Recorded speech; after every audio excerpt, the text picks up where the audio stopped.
and the law of a monarch is that you don't do something immediately overnight and in a drastic fashion. You do it in accordance with the Constitution, and that's where we come in. And hence the importance of these pregnant words, if I may say them again. Great social document, revolutionary in its aim of transforming a medieval hierarchical society into a modern and egalitarian democracy. Beautiful. Its provisions can be comprehended only by a spacious social science approach, not by pedantic traditional legalism. Come now to another very interesting judgment. Commissioner of Expenditure Tax versus Raju.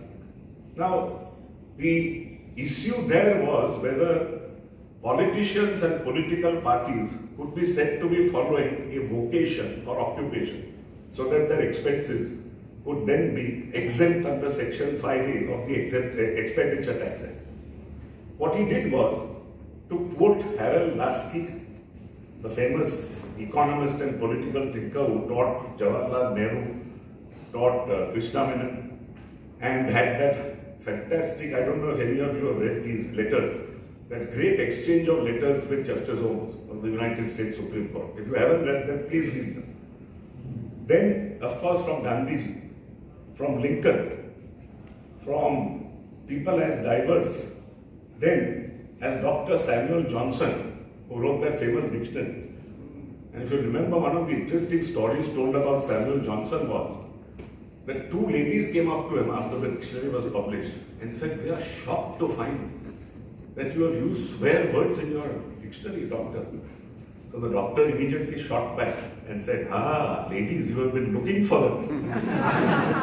so there's something very nice said about Dr. Samuel Johnson as well. And then there is, of course, a quote from the great George Bernard Shaw, who again, when the first night of Pygmalion was put up as a play, there was a tremendous round of applause and everybody called for the author. And then Bernard Shaw went up on the stage. And he heard one solitary boo from somewhere. So he stopped everybody. Calm down, calm down.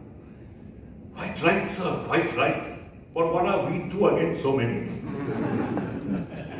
Now, coming back to Justice Krishna, this is what he says about politics and politicians.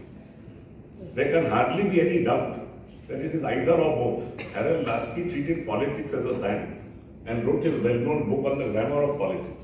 But the art of politics at a practical level has also been the subject of comment and has been praised and denounced on the basis that it is a profession.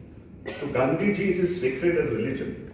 In Lincoln, it rises to noble heights of statesmanship. We don't know how noble, because if any of you have seen this latest thing on Lincoln, we find that he did a lot of bribery and corruption in order to see that the 13th Amendment was passed.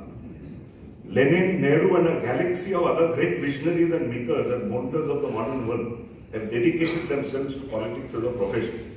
Of course, in its vulgar and vicious manifestations, this occupation has been regarded by literary giants like Dr. Johnson as the last refuge of a scoundrel.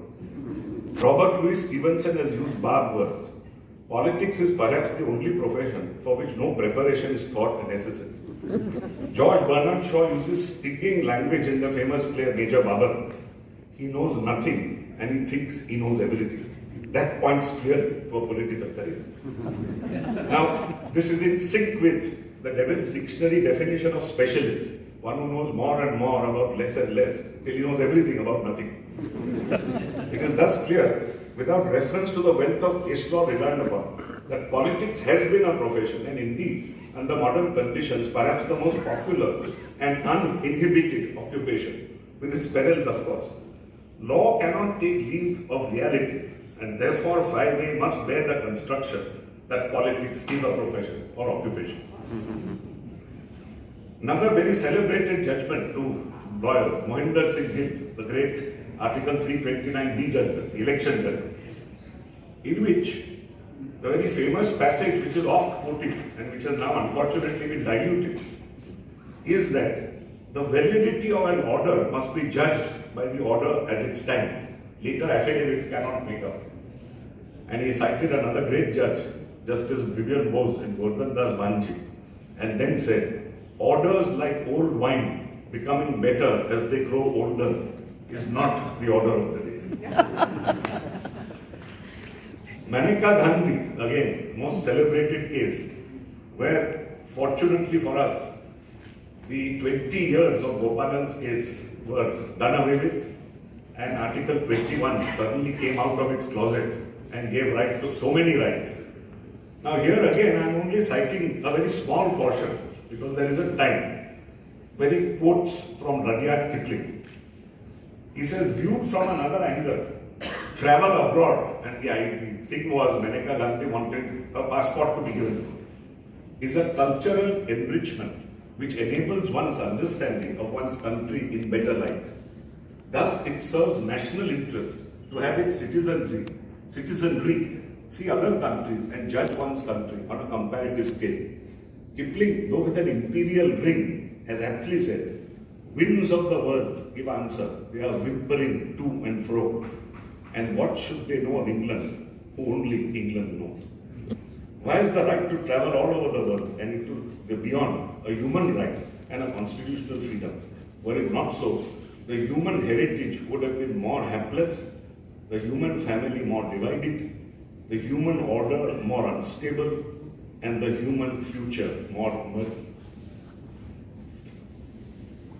Nandini Satpathy is another fantastic judgment where he deals with the right to silence, Fifth Amendment of the US Constitution and our Article 20 into brackets 3. Here again, he quotes from Gandhiji, the Talmud, Magna Carta, the US Constitution, the Star Chamber. Incidentally, the Star Chamber was called the Star Chamber because it had a ceiling with stars painted on it. And the Star Chamber was really, originally in Tudor times, meant as a sort of supranational court which would sit with all the dignitaries, including the Lord Chancellor, in order that they keep nobles under the law. So it started off with an extremely good reputation and did well, until finally in the Stuart period, it became known for its oppressive and arbitrary judgments. And finally, of course, it was done away with in 1640 by Parliament. Then, of course, there's a quotation from Macaulay, the boy genius, who drafted our code and did so many other things. There's a delightful story told of Macaulay when he was a 4-year-old. And he showed his precocity then, because some lady